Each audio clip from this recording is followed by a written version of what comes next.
ಏನೇ ಕಲ್ತ್ರೂ ವೇಸ್ಟ್ ಆಗಲ್ಲ ಅನ್ನೋದು ಸುಳ್ಳಲ್ಲ ಅಲ್ವಾ? ಇದೇ ಕೆಲಸದಿಂದಲೇ ನಾನು ಎಷ್ಟೋ ದಿನ ಅನ್ನ ಉಂಡಿದ್ದೀನಿ.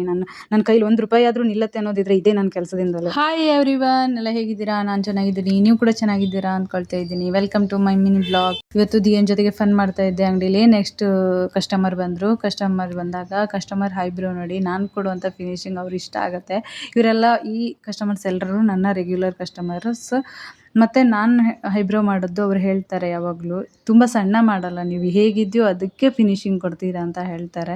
ಏನೇ ಕಲ್ತ್ರೂ ವೇಸ್ಟ್ ಆಗಲ್ಲ ಅನ್ನೋದು ಸುಳ್ಳಲ್ಲ ಅಲ್ವಾ? ಇದೇ ಕೆಲಸದಿಂದಲೇ ನಾನು ಎಷ್ಟೋ ದಿನ ಅನ್ನ ಉಂಡಿದ್ದೀನಿ.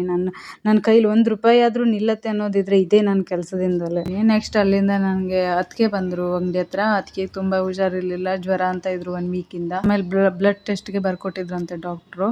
ಆಮೇಲೆ ಪಕ್ಕದಲ್ಲೇ ಬ್ಲಡ್ ಟೆಸ್ಟ್ ಮಾಡ್ತಾರಲ್ಲ ಅಲ್ಲಿ, ಆಮೇಲೆ ಗ್ಲೂಕೋಸ್ ಎಲ್ಲ, ಮತ್ತೆ ಅದು ಇಲ್ಲೇ ಕೆಳಗಡೆ ಕ್ಲಿನಿಕ್ ಇದೆ, ಬಟ್ ಅಲ್ಲಿ ಬೇಡ ಅಂತ ಹೇಳ್ಬಿಟ್ಟು ನಾನು ಇಲ್ಲೇ ಮೇಲ್ಗಡೆನೆ ಕರ್ಕೊಂಡು ಬಂದೆ. ಇಲ್ಲೇ ಕೊಟ್ಟರು ಗ್ಲೂಕೋಸು.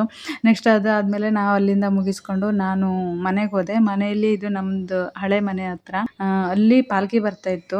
ಕೊಡ್ಲೆಮನೆ ವಿಷ್ಣುಮೂರ್ತಿ ದೇವ್ರ ಪಾಲ್ಕಿ ಬರುತ್ತೆ ಅಂತ ಹೇಳ್ಬಿಟ್ಟು ಅಲ್ಲಿಗೆ ಹೋಗಿದ್ವಿ. ಅಲ್ಲಿಗೆ ಹೋದಾಗ ಅದೇ ದೇವರಿಗೆಲ್ಲ ಕೈ ಮುಕ್ಕೊಂಡು ಪಾಲ್ಕಿ ಇದೆಲ್ಲ ಪೂಜೆ ಎಲ್ಲ ಮಾಡಿ, ಇಲ್ಲಿಂದ ಹಣ್ಣು ಎಲ್ಲ ತೊಗೊಂಡೋಗಿದ್ದೆ. ಅಲ್ಲೆಲ್ಲ ಪೂಜೆ ಎಲ್ಲ ಕೊಟ್ಟು ನೆಕ್ಸ್ಟ್ ನಾವು ಮನೆಗೆ ಬರೋಣ ಅಂತ ಬಂದ್ವಿ. ಇಲ್ಲೇ ಹಳೆ ಮನೆ ಹತ್ರ, ಅಂದರೆ ನಮ್ಮ ಮಾವ ಅವರ ಅಮ್ಮ ಇವರಿದ್ದಾರೆ, ಬಟ್ ಅಪ್ಪ ಇಲ್ಲ, ಡೆತ್ ಆಗಿದ್ದಾರೆ. ಅವ್ರನ್ನ ಸ್ವಲ್ಪ ಮಾತಾಡ್ಸ್ಕೊಂಡು ಬಂದೆ.